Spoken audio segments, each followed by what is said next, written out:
pour ces moments où tu vas parler, Père, au cœur de ton enfant. Merci, Père, parce que tu lui montres qui il est. Tu lui montres également la puissance, l'impact, le poids de chaque parole que tu lui communiques. Merci parce que tu vas permettre qu'il soit débarrassé de ces virus qui parfois font la guerre à l'âme, nous rendent improductifs. Merci, Père, parce que tu vas accomplir ta volonté dans la vie de ton enfant.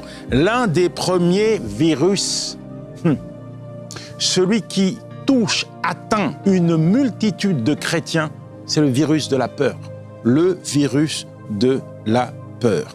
Dans 2 Timothée 1, verset 7, il est dit « Car Dieu ne nous a pas donné un esprit de peur, mais un esprit de puissance, d'amour et de sagesse. » La peur. La peur, ça nous fait mal. La peur, ça nous bloque. La peur, ça nous empêche d'avancer. La peur, ça nous paralyse. La peur, ça nous lie. La peur, ça nous maintient en bas. La peur, ça nous fait peur. Et moi, j'ai peur de mes peurs parce que la peur me fait peur. Et quand j'ai peur, je suis pas à l'aise parce que ça n'élève pas Dieu dans ma vie. Quand je préparais cette émission, je méditais sur la peur et je m'aperçois que dans la Bible, alors on a du mal à référencer toutes les fois où Dieu dit « n'aie pas peur », mais il est dit quand même qu'il y a plus de 365 fois une allusion au fait qu'il ne faut pas avoir peur. 365 fois, une fois par jour, quelle que soit ta situation, quel que soit ce que tu vis, quelles que soient tes réalités, quels que soient tes défis, quels que soient les engagements que tu dois prendre, quelle que soit la position que tu dois prendre, quelles que soient les décisions que tu dois prendre, quels que soient les vents contraires, quelles que soient les turbulences, il y a forcément un « n'aie pas peur » dans la Bible, pour toi. N'aie pas peur. Aujourd'hui, peut-être, tu es comme tétanisé, effrayé par la peur. Il y a forcément un « n'aie pas peur ». Et le « n'aie pas peur » que Dieu te donne, eh bien, c'est l'antidote de ta peur. Peut-être que tu as peur pour tes finances. Tu vois que ton compte est à zéro, il y a des factures qui vont arriver, ta paye, elle n'a même pas eu le temps de s'installer sur ton compte en banque, elle est déjà partie et tu n'as même pas réglé toutes tes dettes. Tu vois tes enfants, tu vois les factures, tu vois le mois qui s'annonce et tu as juste peur parce que tu te poses des questions. Mais comment je vais payer les factures? Dieu te dit, n'aie pas peur. Je dis que Dieu te dit, n'aie pas peur. Pourquoi tu ne dois pas avoir peur? L'antidote de cette peur, c'est une promesse de la part de l'Éternel, ton Dieu, qui te dit, je suis celui qui pourvoit à tous tes besoins avec gloire et richesse. Ça, c'est ton antidote. Échange. Échange ta peur avec la parole de Dieu. Échange, dépose cette peur et empare-toi, remplis ton cœur de la parole, de la promesse de Dieu. L'Éternel, ton Dieu, est capable d'ouvrir les cieux sur ta vie et de déverser une provision surnaturelle. Alors, n'aie pas peur. Bien sûr, on pourrait multiplier les exemples. Multiplier les exemples. Peut-être que tu fais des études, il y a un choix de carrière là qui est devant toi et tu te dis mais c'est contraignant, je suis pas certain d'avoir les qualités requises, je suis pas certain d'avoir assez de finances pour financer mes études, je suis pas capable. T'es capable. N'aie pas peur. Je dis n'aie pas peur. Pourquoi? Parce que l'Éternel, ton Dieu te dit tu seras en haut, pas en bas, tu seras la tête et non la queue, le premier et non le dernier. N'aie pas peur. Voilà, il y a une réponse à cette peur. Alors dépose tes peurs et engage-toi dans le choix de carrière qui est le tien. Si ça vient de Dieu, ça va se faire. N'aie pas peur de faire confiance à Dieu. Il y a ce virus qui s'est installé peut-être dans ton cœur, qui intoxique tes pensées. Déloge-le. Il n'a pas sa place dans ta vie. Seigneur, merci, parce que tu permets à ton enfant qu'il comprenne, qu'il réalise maintenant que tu ne lui as pas donné un esprit de peur, mais un esprit de force, de courage, de puissance. Merci parce que il caractérise, Seigneur, dans ses décisions, cette parole. Tu lui donnes, Seigneur, d'être courageux. Tu lui donnes la capacité d'avancer. Tu lui donnes de ne pas se laisser effrayer. Tu lui donnes, Seigneur, tout ce dont il a besoin pour avancer, quelles que soient ses réalités, quelles que soient ses portes où il a peur, Seigneur. Tu lui montres que tu es là et tu lui montres, Seigneur, que tu tiens toutes choses entre tes mains, Père. Merci, Père, dans le nom de Jésus. Deuxième virus, l'incrédulité. Et l'incrédulité, la peur, l'incrédulité, ça va de pair, tu vas me dire, mais l'incrédulité, c'est quelque chose de compliqué, de difficile, parce que tu ne peux pas marcher avec Dieu et vivre dans l'incrédulité. Ce n'est pas compatible. Je répète, tu ne peux pas marcher avec Dieu et vivre dans l'incrédulité. Tu ne peux pas lire la parole de Dieu avec un cœur enraciné d'incrédulité. Tu ne peux pas vivre pour Dieu avec des appuis qui sont fragiles. Si tu veux vivre pour Dieu, si tu veux voir les choses que Dieu te promet, si tu veux voir la parole de Dieu se concrétiser, se manifester de manière tangible dans ta vie, au préalable, le prérequis, c'est la foi. Ce n'est pas l'incrédulité. L'incrédulité et la foi ne font pas bon ménage. L'incrédulité ne serait cohabiter dans ta vie. Alors, ne te laisse pas intoxiquer par ce virus, parce que ce virus est capable de te plonger dans un désert. Et tant que tu vis dans l'incrédulité, tu as du mal à t'emparer et à vivre les choses de Dieu. Tu as du mal à avancer lorsque Dieu te demande d'avancer. Tu as du mal à faire des percées. Tu as du mal à entrer dans ta destinée parce que tu es paralysé par l'incrédulité, comme le peuple d'Israël. Ces espions qui sont partis explorer les terres de Canaan, incrédules. Nous sommes petits. On est comme des sauterelles. Ces gens, ces habitants, ils vont nous dévorer. Moïse, renvoie-nous en Égypte afin que nous soyons enterrés dans les sépulcres de nos pères. Dieu leur a fait une promesse. Dieu voulait les amener à entrer dans sa faveur, dans le pays où coule le lait, le miel. Mais à cause de leur incrédulité, ils sont morts dans le désert. Ça ne t'arrivera pas. Ça ne t'arrivera pas. Ça ne t'arrivera pas que la foi que Dieu t'a donnée, cette foi qui peut-être est comme un grain de moutarde, commence à croître dans ta vie, qu'elle puisse t'amener à t'enraciner en profondeur dans la parole de Dieu. Vis pour Dieu, mon ami. Quand tu vis pour Dieu, quand tu crois en Dieu, tu ne te poses pas de questions. C'est l'incrédulité qui te pousse à ressasser, à remettre en question la parole de Dieu. Avec des comment, avec des pourquoi, avec des si. Mais quand tu es imprégné de foi, quand tu ne t'es pas laissé intoxiquer par ce virus de l'incrédulité, ta seule conviction, c'est, Seigneur, tu es capable. Oui, je crois que tu es capable. Je crois que tout est possible à celui qui croit. Alors je crois, Seigneur, que tu vas le faire. Je crois que tu es capable d'agir. Je crois que tout ce que tu dis, Seigneur, tu le manifestes dans ma vie. Et quand tu es dans cette posture, mon ami, tu vis le surnaturel, tu vois les choses de Dieu, tu vois les promesses de Dieu, tu vois les choses incroyables se manifester dans ta vie, pas parce que tu es meilleur, mais parce que tu crois en celui qui t'a appelé. Seigneur, merci pour ton enfant. Si son cœur est intoxiqué par l'incrédulité, je te demande de défricher, ô Saint-Esprit, son cœur.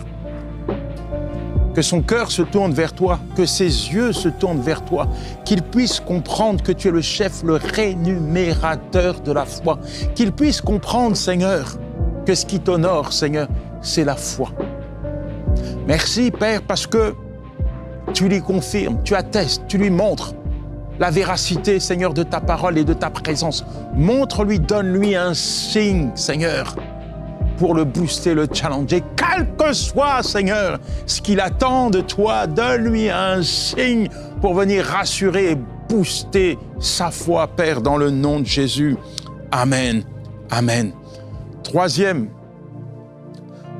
virus, c'est le virus de l'infériorité.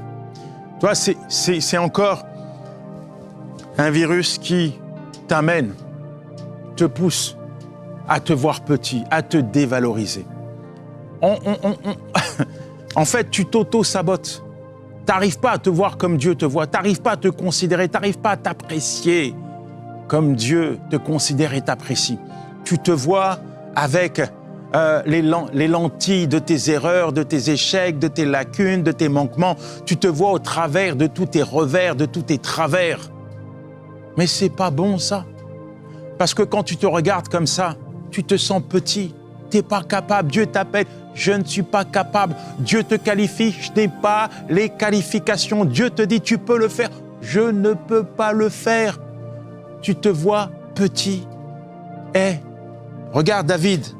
David n'a pas un parcours forcément glorieux. Il a fait des erreurs. Il en a fait. Tu connais la vie de David. Mais il y a une qualité quand même qu'il a.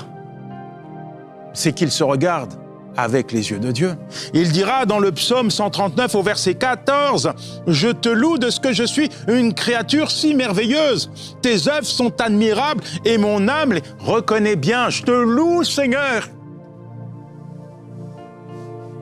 De ce que je suis une créature si merveilleuse. » David ne se regarde pas au travers de ses péchés, au travers de ses erreurs, au travers de ses échecs, mais au travers de la parole de Dieu, au travers du regard de Dieu. Et il dit, « Je te loue, Seigneur, parce que tu as fait de moi une créature merveilleuse. Apprends à te considérer comme Dieu te considère. Apprends à te valoriser comme Dieu te valorise. Arrête de dire tu n'es rien parce que tu es quelqu'un. Arrête de dire tu n'es rien parce que tu es quelqu'un. Commence à louer, à célébrer, à magnifier Dieu pour la personne que tu es. Tu es son enfant. Reconnais l'œuvre de Dieu au travers de toi. Reconnais-la au lieu de la minimiser, au lieu de la bafouer, la piétiner. Reconnais l'œuvre de Dieu dans ta vie. Elle est juste admirable. Reconnais-la. Ça fait combien de temps que tu n'as pas célébré Dieu pour la personne que tu es? Ça fait combien de temps que tu t'es pas regardé dans la glace en disant « Merci Seigneur, parce que tu as fait de moi une créature si merveilleuse ». Ça fait combien de temps que tu laisses ce virus polluer ton esprit, piétiner ta relation avec Dieu, te voler ton identité? Ça fait combien de temps que tu laisses ce virus te malmener, t'affaiblir? Ça fait combien de temps que tu n'as pas saisi la parole de Dieu comme ton antidote? Ça fait combien de temps que tu ne laisses pas Dieu ôter, arracher ce virus qui te détruit? Ça fait combien de temps que tu vis avec ce virus? Ça fait combien de temps que tu es affaibli, que tu n'as même plus la force de prier, même plus la force d'agir, même plus la force d'aller à l'église, même plus la force de lire la Bible? Ça fait combien de temps que tu ne portes pas de fruits à cause de ce virus? Que tu ne travailles plus pour Dieu à cause de ce virus? Ça fait combien de temps que tu es fragilisé? Combien de temps que tu es malade spirituellement à cause de ce virus? Empare-toi de la parole de Dieu, c'est ton antidote. Même si ton âme te malmène, fais comme David. Ordonne à ton âme de bénir l'Éternel et de ne jamais oublier tous ses bienfaits. Mon âme bénit l'Éternel, disait-il, et n'oublie jamais, jamais, jamais tous ses bienfaits. Seigneur, merci pour ton enfant. Tu le connais. Tu le vois. Tu ne l'ignores pas. Je prie, Père, pour qu'il puisse comprendre, réaliser qui il est et qui tu es. Qu'il puisse, Seigneur, dès à présent, apprendre à te célébrer pour l'œuvre admirable que tu as faite dans sa vie et que tu accomplis encore aujourd'hui. Oui, Père, relève sa tête. Même s'il a vécu des échecs, même si il a été malmené par la vie, relève sa tête. Peu importe ce qu'il a subi, relève sa tête. même s'il a vécu l'offense, même s'il a été comme malmené, piétiné, physiquement, psychologiquement, rabaissé, relève sa tête. Et je crois que le Seigneur te parle, toi, qui me regarde actuellement. Tu as été abusé par ton oncle. Tu as été abusé par ton oncle et tu as été comme détruite, brisée.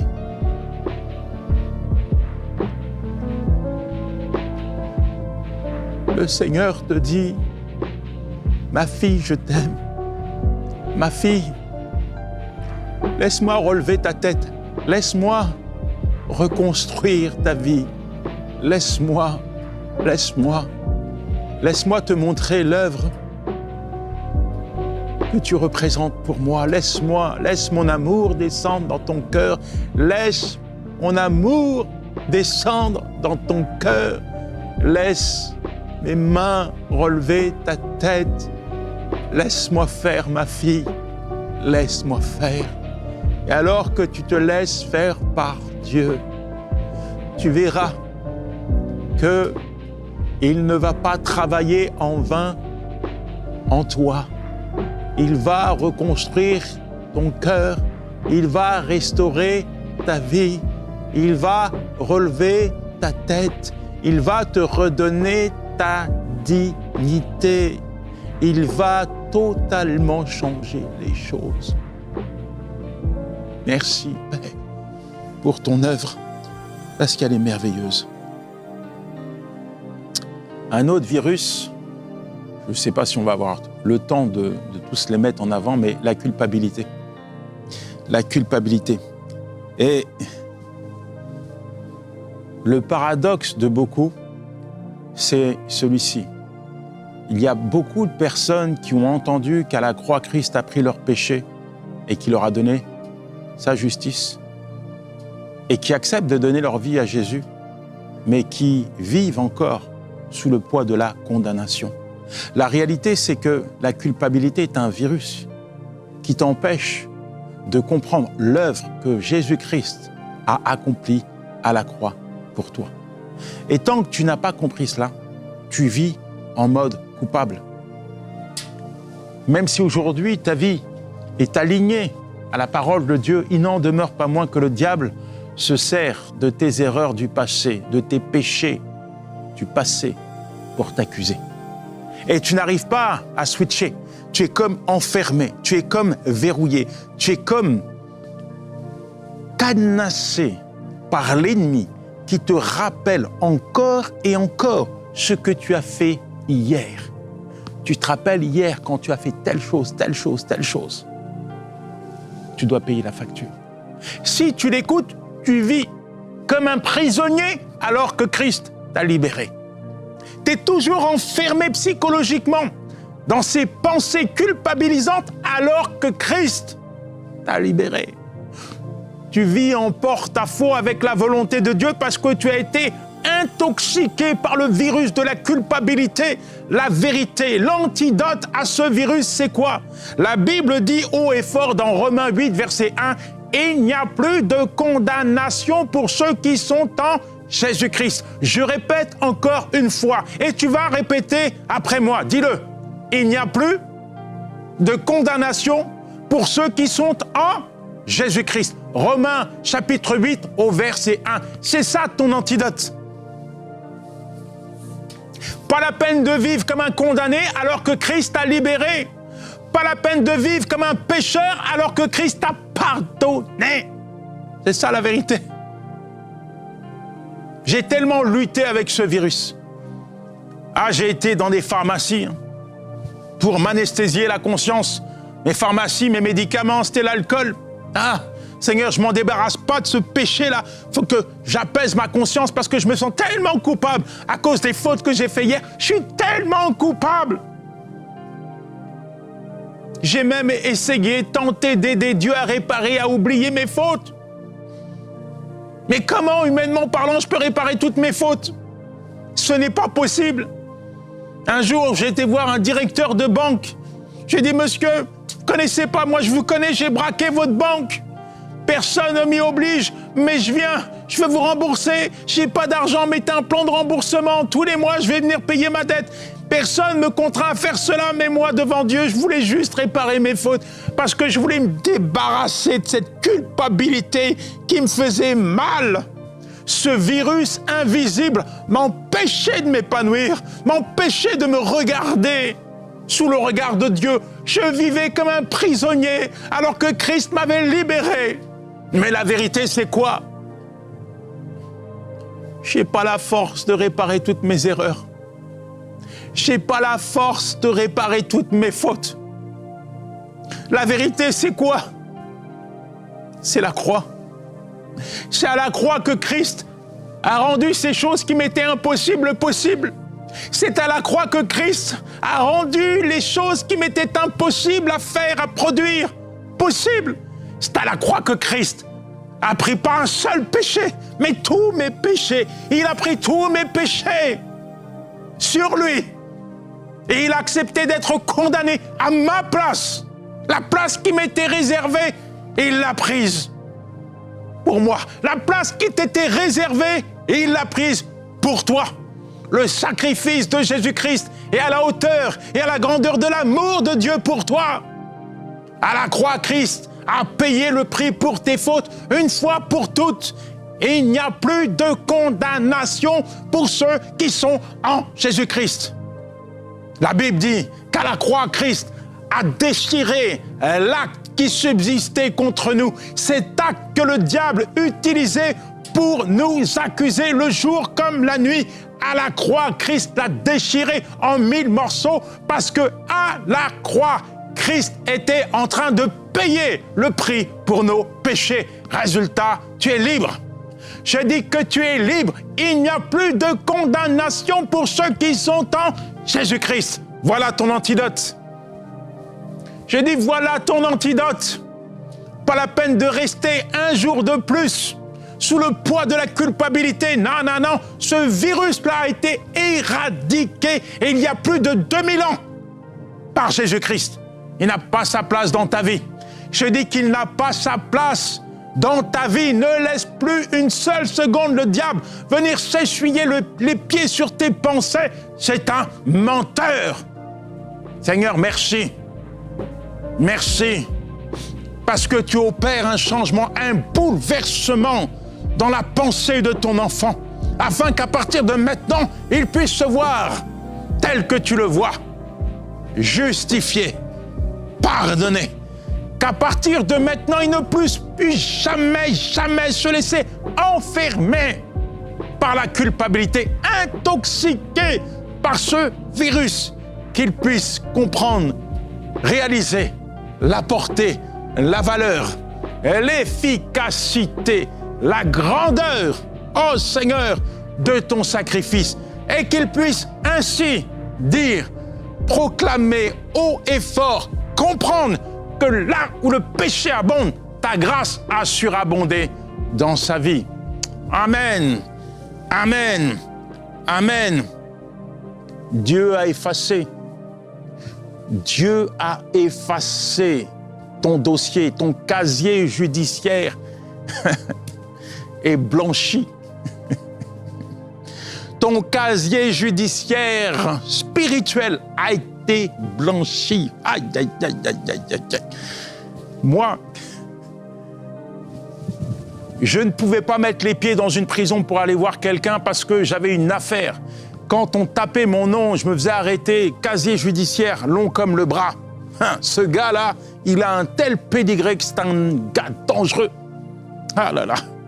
Aujourd'hui, je vais dans les prisons. Pas simplement en France, la terre entière. Et quand tu tapes mon nom, quand les policiers en France tapent mon nom de leur ordinateur, c'est une feuille blanche, une page vierge qui sort. Il n'y a plus rien. Il n'y a plus rien. C'est la même chose spirituellement. C'est la même chose. Tu peux taper mon casier judiciaire, il n'y a rien. On peut taper ton casier judiciaire, il n'y a rien. Tu sais pourquoi? Blanchi par le sang de l'agneau, blanchi par le sacrifice de Jésus-Christ, blanchi, payé. Il a payé sa dette. Il n'y a plus de condamnation. Il n'y a plus de condamnation, mon ami, mon ami, mon ami, le temps passe, mais la parole de Dieu demeure. Alors, garde ce que tu as reçu, ces antidotes, ces médicaments spirituels, garde-les, applique-les. Et si tu sens que les virus essaient encore de te malmener, eh bien, prends encore une dose de la parole de Dieu. Ça va produire quelque chose de bon, de bénéfique, de durable et de permanent. Le désir de Dieu pour toi, c'est que tu prospères à tous égards, tu sois en bonne santé, comme prospère l'état de ton âme.